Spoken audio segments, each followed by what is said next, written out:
дар ҷаҳони муосир ки рушди босуръату бесобиқаи илму дониш, техникаву технология, зеҳни сунъӣ ва тарғиби фарҳангу адабиёт хусусияти барҷастаи он мебошад, донишомӯзӣ, рушди малака ва ҳифзи арзишҳои миллӣ аҳамияти аввалиндараҷа ва ҳаётӣ пайдо кардааст. асри 21 садаи илму дониш, кашфиёту ихтироот, техникаву технологияи навин замони пешрафту тараққиёти миллату халқиятҳои босаводу донишманд ва навъовару ихтироъкор мебошад. бо шарофати истиқлолу озодӣ, сулҳу суботи комил ва ваҳдати миллӣ дар тоҷикистони соҳибистиқлол барои илму донишомӯзӣ насли наврасу ҷавон ва рушди ҳамаҷонибаи бахшҳои иқтисоди миллӣ шароиту имконияти зарурӣ муҳайё карда шудааст. 1 январи соли 2026 амрҳои президенти ҷумҳурии Тоҷикистон муҳтарам Эмомалӣ Раҳмон оид ба баргузор намудани 3 озмуни ҷумҳуриявӣ фуруғи субҳи доноӣ китоб аст, илм фуруғи маърифат ва Тоҷикистон ватани азизи ман дар соли 2026 ба тасвиб расиданд. аз ҳисоби маблағҳои фонди захиравии президенти ҷумҳурии Тоҷикистон барои озмунҳои мазкур дар умум 26 миллиону 420 ҳазор сомонӣ ҷудо мегардад. 1 январи соли 2026 президенти кишвари мо ҷаноби олӣ Эмомалӣ Раҳмон дар бораи гузарондани 3 озмуни ҷумҳуриявӣ амр содир намуданд. яке аз ин озмунҳо ин озмуни хеле бонуфуз ва дар ҷумҳурии мо хеле машҳури фуруғи субҳи доноӣ китобаст мебошад. яъне ин чанд сол аст ки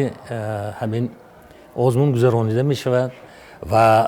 мардуми мо чӣ насли калонсол, чӣ ҷавонон, чӣ наврасон, кӯдакон ба ҳамин озмун хеле таваҷҷӯҳи зиёд доранд. рости гап, яъне аллакай мо гуфта метавонем ки китобхонӣ дар ҷумҳурии мо дар байни қишраҳои номбаршуда хеле зиёд шуда истодааст. ин албатта хеле хуб аст.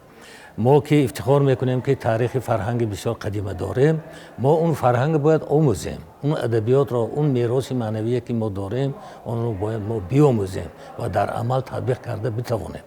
бинобар ҳамин ин амре ки ҷаноби олӣ содир намуданд боиси хушнудӣ аст. албатта яке аз анамин иқдомҳои навбатии роҳбари давлат дар оғози соли нави мелодӣ ё ки дар оғози соли нави тақвимии мо ба тасвиб расидан ё ба имзо расидани 3 амри роҳбари давлат дар мавриди анамин озмуни илм фуруғи маърифат, Тоҷикистон ватани азизи ман ва фуруғи субҳи доноӣ китоб аст. ин нишон аз ана ҳамин хизматҳои роҳбари давлат дар боло бурдани маърифати ҷомеа бошад. аз сӯи дигар гувоҳ аз он аст ки ҷомеае ки бо илм сару кор дорад, пешрафти ӯ дурахшон аст.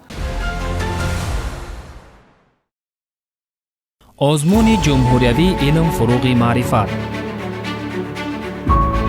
бо мақсади суръат бахшидан ба низоми самарабахшӣ, дастгирӣ ва рушди илмҳои риёзӣ дақиқ ва табиӣ, тақвият додани таъсири донишҳои илмӣ ва рушди соҳаҳои ҳаёти кишвар, баландбардоштани самаранокии донишҳои илмӣ ва татбиқи технологияҳои инноватсионӣ, рақамикунонӣ ва истифодаи самараноки зеҳни сунъӣ, ҳамгироии нерӯҳои илмӣ ва технологӣ ба самтҳои афзалиятдоштаи рушди иҷтимоӣ ва иқтисодии кишвар таҳти сарпарастии президенти ҷумҳурии Тоҷикистон пешвои миллат муҳтарам Эмомалӣ Раҳмон тӯли 6 сол аст ки озмуни ҷумҳуриявӣ илм фуруғи маърифат баргузор карда мешавад. соли 2026 низ озмуни мазкур дар доираи татбиқи ҳадафҳои 20-солаи омӯзиш ва рушди фанҳои табиатшиносӣ, дақиқ ва риёзӣ дар соҳаи илму маориф бо мақсади таҳкими тафаккури техникӣ, тарғиби ҷаҳонбинии илмӣ, дастрасии боз ҳам бештар пайдо кардан ба техникаву технологияҳои муосир, тавсияи ихтироъкорӣ ва навъоварӣ, рушди рақамикунонӣ ва истифодаи дурусти зеҳни сунъӣ,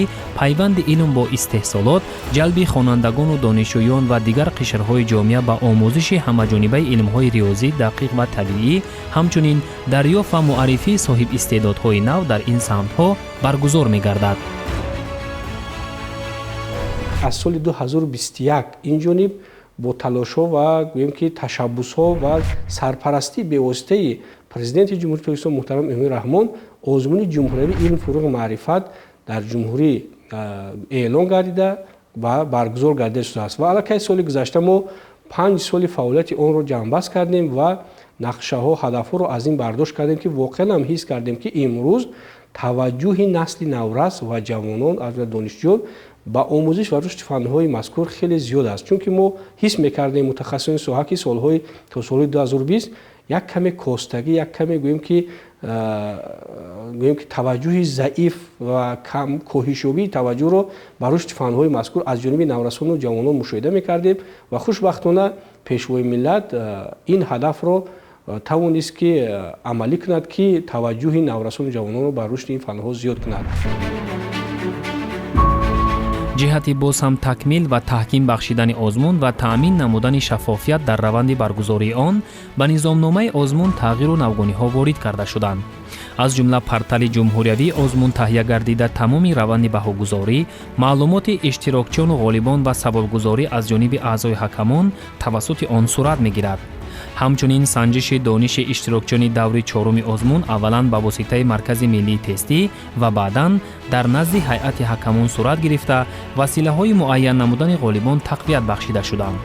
бо назардошти тағйироти ворид гардида маблағи умумӣ барои баргузорӣ ва қадршиносии ғолибони озмун 9 миллиону 870 ҳазор сомониро ташкил дода, нисбат ба соли 2025 ки барои гузарондани ин озмун 9 миллиону 220 ҳазор сомонӣ ҷудо гардида буд, 650 ҳазор сомонӣ зиёд мебошад. маблағ нисбат ба соли гузашта 650 ҳазор сомон зиёд карда шудааст. ин ҳам бошад маблағ ҳавасманд карда мешаванд дар баробари ғолибон ва муаллимони муассисаи таҳсилоти миёнаи умумӣ ва типи нав, ҳамзамон ҳайати ҳакамон ва ғолибони ҷойҳои 4, 5 ва 6, ёне ки 7, 8 ва 9 низ ин ғолибо дар баробари бо ифтихорномаи вазорати маориф ва илм сарфароз гардидан ҳамзамон бо як миқдор муайян маблағи пулӣ низ ҳавасманд карда мешавад ва ба ғайр аз ин мутахассисоне ки ба озмун ҷалб карда мешавад. яъне ин маблағ 650 ҳазор сомонӣ ба ҳамин гурӯҳ иштирокчиён гӯем ки равона карда мешавад. баргузории озмуни мазкур таи солҳои 2021-2025 нишон дод ки байни ҷавонону наврасони кишвар таваҷҷӯҳ ба омӯзиши илмҳои риёзӣ, дақиқ ва табиӣ ба маротиб зиёд гардида барои дарёфт ва тарбия намудани мутахассисони баландихтисоси муҳандисию техникӣ замина гардидааст.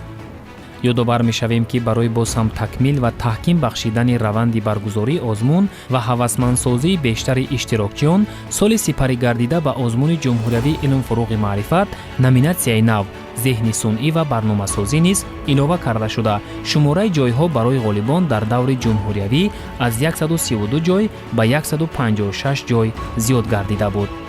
инчунин бо дастури бевоситаи сарвари давлат муҳтарам Эмомалӣ Раҳмон ҳаҷми маблағи мукофот барои ҳамаи ғолибони озмун 2 баробар зиёд ва аз фонди захиравии президенти ҷумҳурии Тоҷикистон 9 миллиону 220 ҳазор сомонӣ ҷудо карда шуда буд. эълони озмуни ҷумҳуриявии илмфуруғи маърифат як гӯем ки қадами устуворе ҳаст дар баланд кардани тафаккури техникӣ насли наврасу ҷавонон, маърифати илмӣ, пайванди илм ба истеҳсолот ки яке аз проблемаҳои имрӯз ба ҳисоб меравад ва эълони анами озмуни ҷумҳуриявии илмфуруғи маърифат аз ҳадафҳои олӣ дар ин самт ба ҳисоб меравад ва бояд қайд намоем ки ҳамасола озмуни ҷумҳуриявии илмфуруғи маърифат ки бо ташаббус ва ғамхориҳо ва сарпарастии пешвои миллат муҳтарам Эмомалӣ Раҳмон эълон мегардад, сол аз сол низомномаи он мукаммал мешавад ва аз мукаммалшавии низомнома мо мушоҳида мекунем ки ғамхориҳои пешвои миллат ба иштирокчиёни он зиёд мегардад. агар дар соли аввали эълони озмуни илмфуруғи маърифат ҳудудан қариб 2 миллиону 85 ҳазор сомонӣ маблағ барои ғолибону омӯзгорони муассисаи таҳсилоти миёнаи умумие ки шогирдонро омода мекарданд маблағ ҷудоштагӣ буд, имрӯз яъне аллакай муидем ки аз 1 январи соли 2026 таҳти рақами 950 низомномаи он тасдиқ шуд, 9 миллиону 870 ҳазор сомонӣ маблағ ҷудо шудааст ки қариб нисбат ба давраи аввали он агар 5 соли пештараи он агар мо таваҷҷӯҳ кунем қариб 4 баробар зиёдтар маблағ ба ҳисоб меравад. ҳамин тавр соли 2025 барои ҳар як ғолиби ҷои сеюм 30 ҳазор сомонӣ, ҷои дуюм 50 ҳазор сомонӣ, ҷои якум 70 ҳазор сомонӣ ва барандаи шоҳҷоиза 140 ҳазор сомонӣ муқаррар гардид.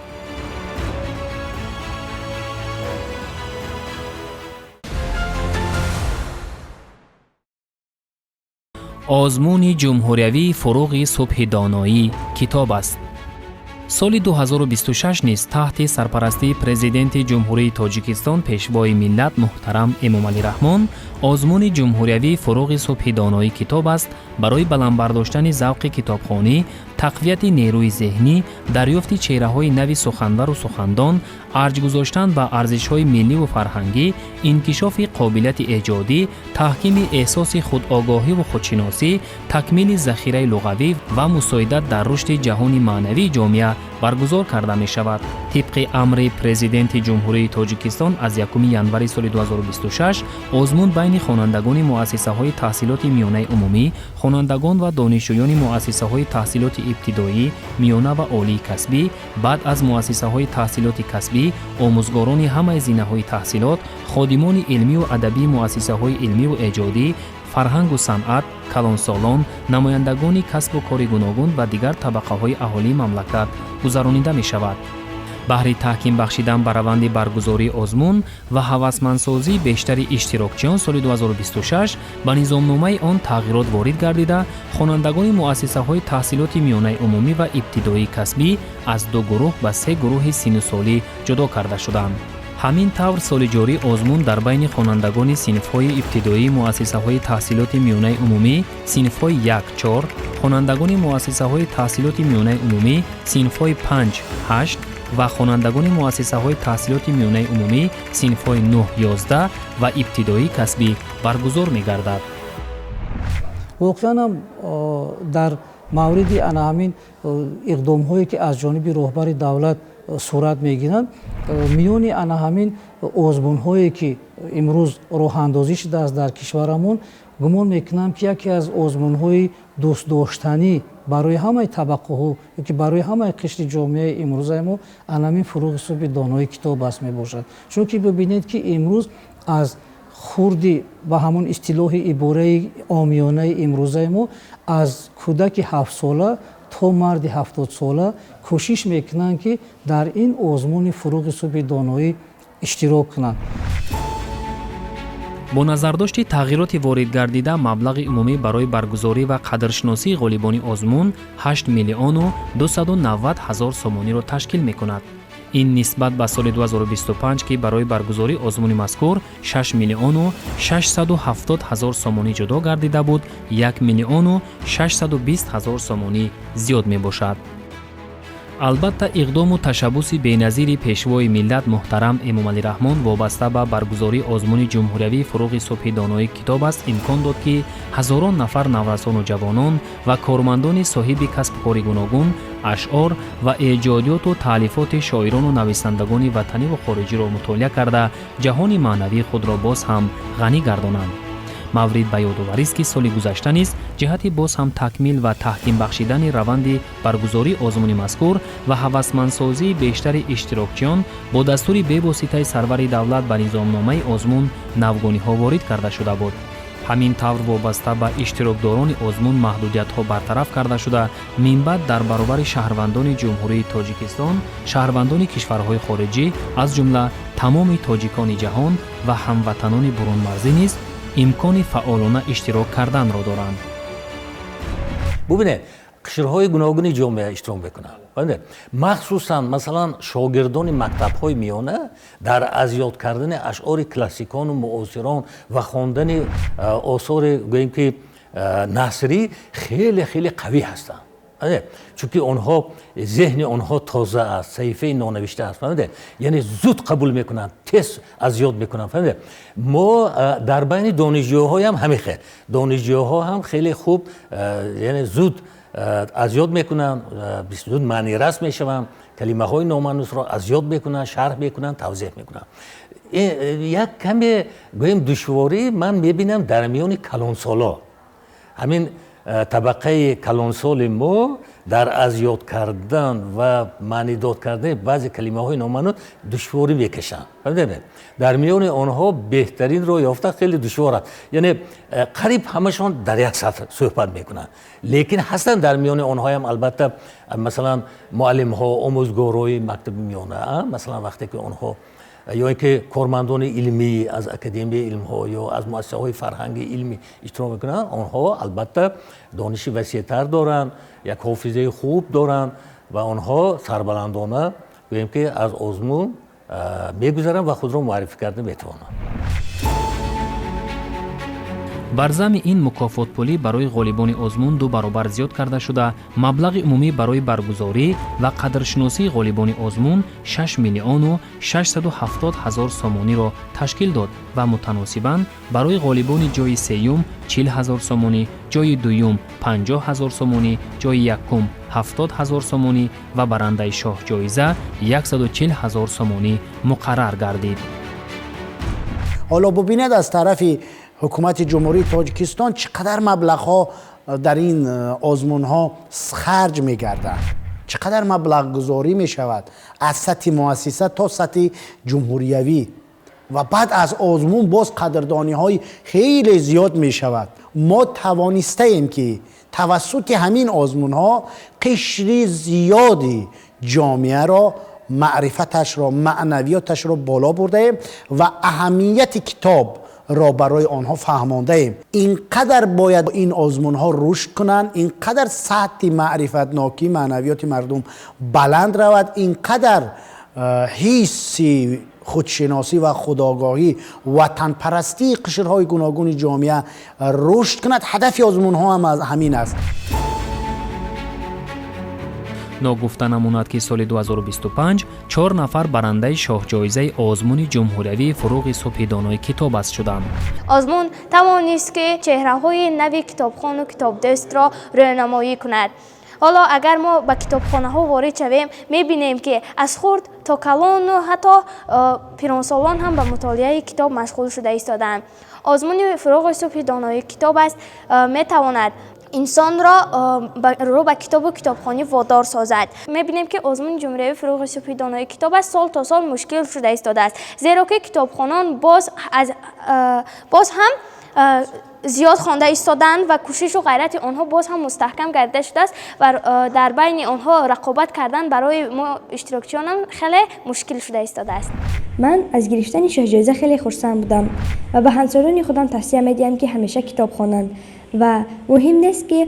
چند سال در این آزمون ها اشتراک میکنند، مهم نیست که سزاوار جای شوند، لیکن این کتاب هایی که میخوانند در آینده در زندگی با آنها در کار میشود. اینچنین مکافات پولی برای آموزگاران مؤسسه های تحصیلات عمومی که شاگردانشان در آزمون جایهای یکم، دوم و سوم و شاه جایزه را میگیرند 20,000 سومانی مقرر کرده شده است.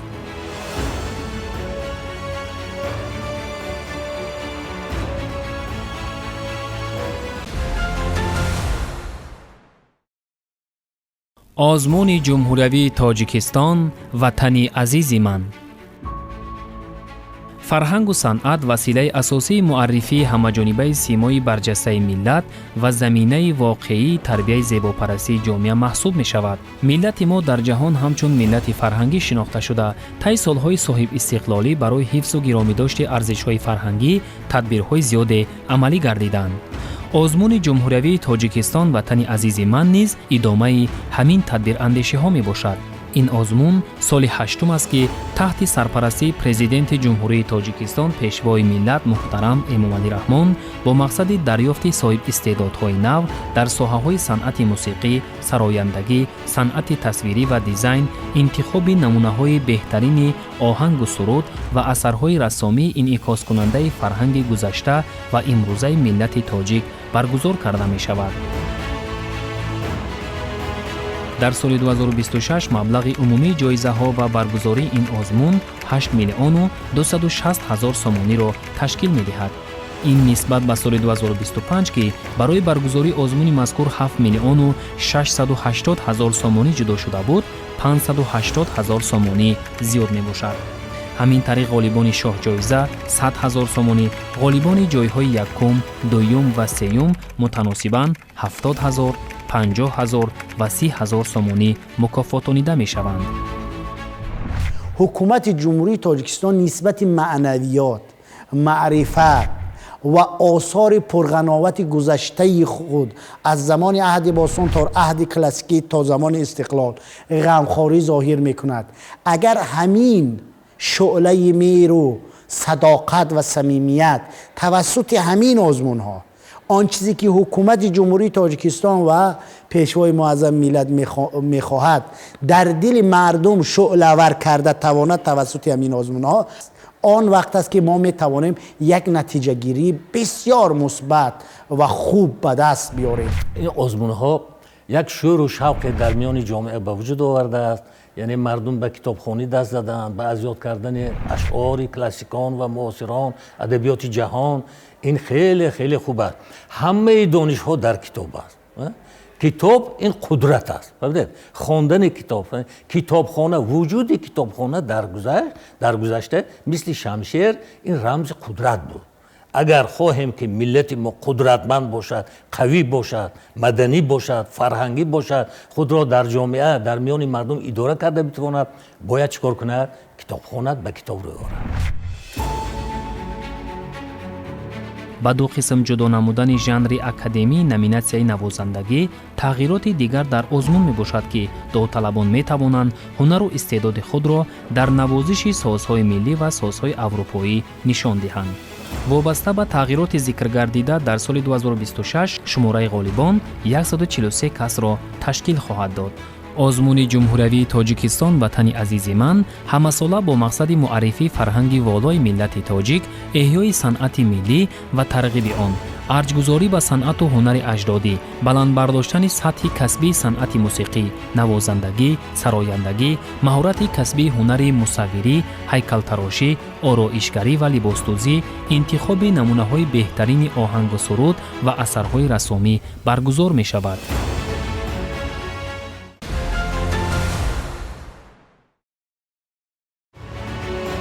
آزمون جمهوریوی شاهنامه‌خوانی.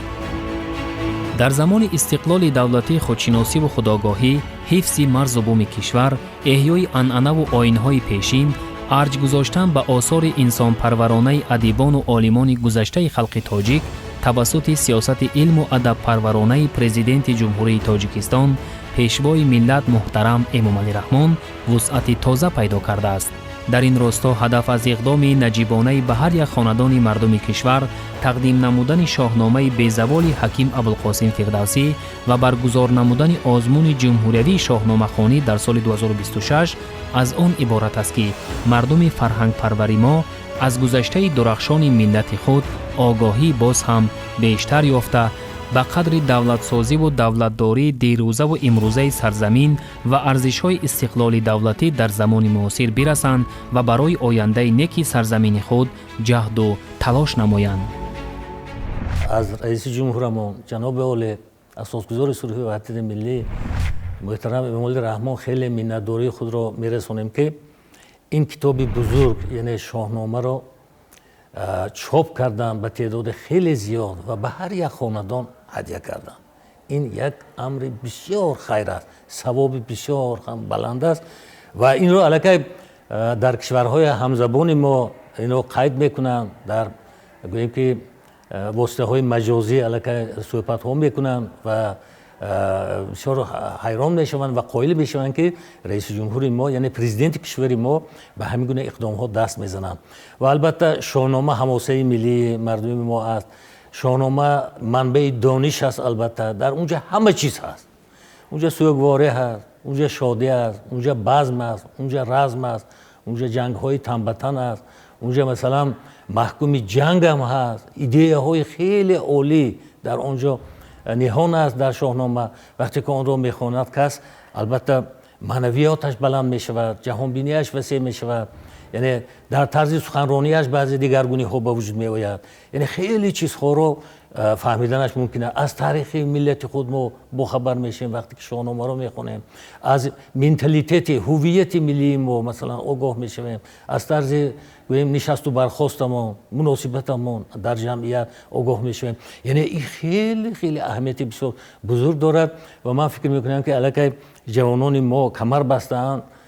که شاهنامه خوانی کنم و علاقه من که در دانشگاه کار میکنم خیلی جوانای بسیار میدونم که نزد ما میآیند مراجعت میکنن، میگن که ما امسال در آزمون شاهنامه‌خوانی اشتراک میکنیم. ما اونها را دستگیری میکنیم، البته ما محفل ها برقرار میکنیم و با اونها مشق میکنیم، تمرین میکنیم، یاد میدهیم طرز خواندن مثلا شاهنامه رو، کلمه های دشوار فهمش رو به اونها میفهمونیم. یعنی عموما روش های از یاد کردن ما طرز خواندن شاهنامه رو ما با اونها میگوییم و اونها از این خیلی خرسند هستند. راستی که و من میبینم که حتی در بین کلانسکول ها، البته من در کوچه ها، در محل ها من میبینم که مردم البته شاهنامه را صاحب شدن و گوییم که به مطالعه آنها پرداختن که این خیلی خیلی خوب است.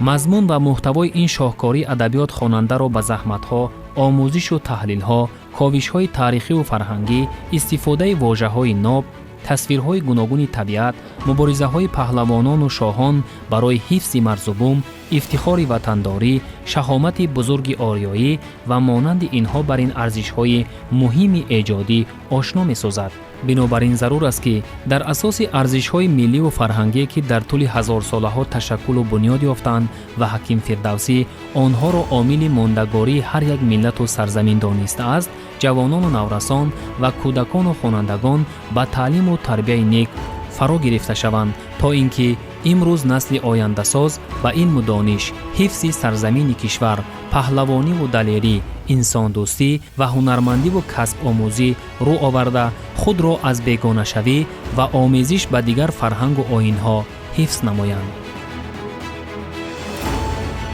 آزمون جمهوری شاهنامه‌خوانی در سال 2026 به افتخار 35 سالگی جشن مقدس ملی استقلال دولتی جمهوری تاجیکستان با مقصد تحکیم همه‌جانبه هویت ملی، ارجگذاری به تاریخ پر افتخار ملت تاجیک، آموزش عمیق و همه‌جانبه کارنمایی‌های شایسته نیاگانمان در طول تاریخ، تقویت حس خودآگاهی و خودشناسی ملی، احیای حافظه تاریخی و با همین راه شناخت بهتر نقش ملت کهن بنیاد و فرهنگ سالار تاجیک در رشد تمدن انسانیت که با دلیل‌های ردناپذیر و با تکیه به سرچشمه‌های علمی و تاریخی در اثر ماندگار و پرارزش حکیم ابوالقاسم فردوسی شاهنامه انعکاس یافته است، با تشبث و سرپرستی به‌واسطه پرزیدنت جمهوری تاجیکستان محترم امامعلی رحمان برگزار می‌شود. شاهنامه محضر درخشان استقلال و آزادی، وطن دوستی و وطن پرستی، افتخار ملی و حفظ مرز و بوم سرزمین مقدس آریایی ما می باشد. آزمون ذکر شده در بین اهالی کشور از جمله خوانندگان مؤسسه‌های تحصیلات میانه عمومی، دانشجویان مؤسسه‌های تحصیلات ابتدایی، میانه و عالی کسبی، آموزگاران همه زینه‌های تحصیلات، کارمندان فرهنگ و صنعت، کلانسالان، نمایندگان کسب و کار گوناگون و دیگر طبقه‌های اهالی کشور و شهروندان خارجی به استثنای عضو وابسته و پیوسته اکادمی ملی علم‌های تاجیکستان، عالمان و محققانی که وابسته به شاهنامه بی‌زوال ابوالقاسم فردوسی تحقیقات انجام دادند یا رساله‌های علمی نوشته حمایت کردند دایر می‌گردد. آزمون از 4 دور عبارت بوده. دور یکم ماه مارس سال 2026 و دور چهارم یعنی دور نهایی نیمه یکم ماه دکبر در کتابخانه ملی تاجیکستان برگزار و جنبش می‌گردد. برای مکافاتانیدن غالبان آزمون از فوند ذخیروی پرزیدنت جمهوری تاجیکستان 2,660,000 سومانی جدا کرده می‌شود. با تشبث پیشوای معظم کشور بعد از اعلان نمودن آزمون تاجیکان در آینه تاریخ که بعد از اقدام کتاب تاجیکان علامه باباجان غفورов تقدیم و اعلان نمودن آزمون شاهنامه‌خوانی که شاهنامه استاد ابوالقاسم حکیم ابوالقاسم فردوسی این یکی از انامین بالا بردن و هم در مورد خودشناسی و هم در مورد خودآگاهی از اقدام‌های بسیار خوش آمد پذیرفتن جامعه می باشد که ببینید که همون اشاره که در بالاتر کردیم یعنی افتخاری وطنداری از دانستن تاریخ رهبر دولت زینه به زینه اول تاجیکان یعنی آگاه شدن از تاریخ خود که ما کی هستیم چگونه ملت هستیم و بعدا اعلان نمودن و تقدیم نمودن اعلان نمودن همین آزمون شاهنامه‌خوانی یعنی ما халқи ба худи андешаи роҳбари давлат мо халқи тамаддунофар ҳастем, тамаддундор ҳастем ва дар баробари ин халқе ҳастем ки масалан соҳибилм ҳастем, соҳибкитоб ҳастем ва гумон мекунам ки намин озмуни навбатӣ дар боло бурдани худшиносиву худогоҳии миллӣ ва дар масалан савияи дониши навбатии аҳли ҷомеа гумон мекунам ки як такони бузурге хоҳад шуд. ҳамин тавр озмунҳои ҷумҳуриявӣ фуруғи субҳи доноӣ китоб аст, илм фуруғи маърифат, тоҷикистон ватани азизи ман ва шоҳномахонӣ дар соли 2026 ки ҳамагӣ таҳти сарпарастии президенти ҷумҳурии тоҷикистон пешвои миллат муҳтарам Эмомалӣ Раҳмон баргузор мегарданд, дар умум 29 миллиону 80 ҳазор сомонӣ аз ҳисоби маблағҳои фонди захиравии президенти ҷумҳурии тоҷикистон ҷудо карда мешавад. имрӯз ҳукумати ҷумҳурии тоҷикистон ба виҷа пешвои миллат барои баланд кардани маърифати илмӣ, ҷаҳонбинии илмӣ ва дур шудан аз хурофоту аз дигар гӯем ки омилҳое ки ба паст кардани сатҳи маънавиёти ҷавонон наврасон мусоидат мекунад, маҳз ҳамин озмунҳоро аз қабили озмуни ҷумҳуриявӣ ин фуруғи маърифат, фуруғи субҳи доноӣ китоб аст, тоҷикистони ватани азизман ва имсол бошад озмуни шоҳномахонӣ низ эълон шудааст ки ҳудудан ҳамаи маблағҳои инро мо ҷамъ кардем, қариб 30 миллион сомонӣ аст. сарвари кишварамон ишора карда буданд ки ифтихори ватандорӣ аз донистани таърих, забон, фарҳанг ва адабиёти миллат сарчашма мегирад.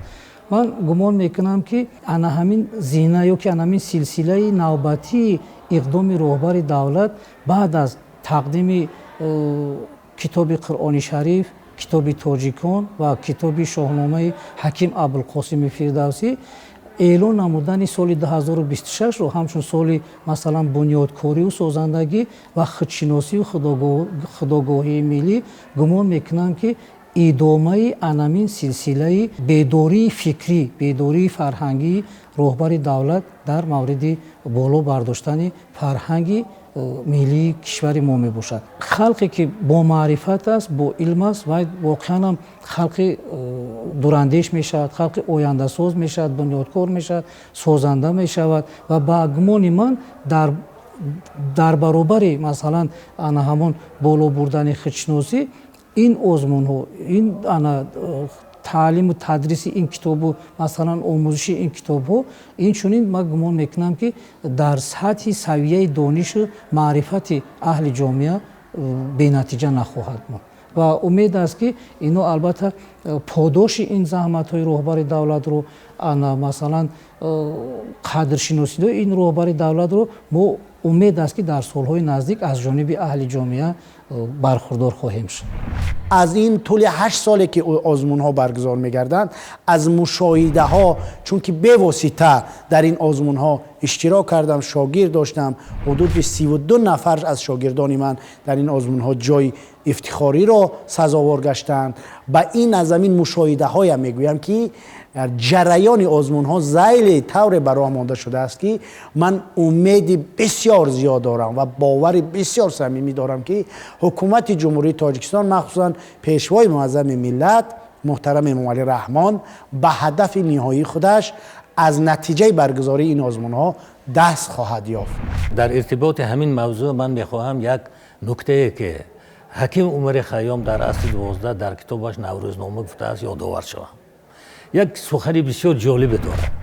عمر خیام. او میگوید که اگر کسی کتاب میخواند دیو باشد آدم میشود. اگر کسی کتاب میخواند اگر آدم باشد فرشته میشود. ببینید چی گفته است. خیلی موجز و خیلی جالب و نشان‌رس اهمیت کتابخانه را بیان کرده. بنابراین این آزمون‌هایی که در جمهوری ما برپا میشود خیلی به اهمیت کلان مالک هستند.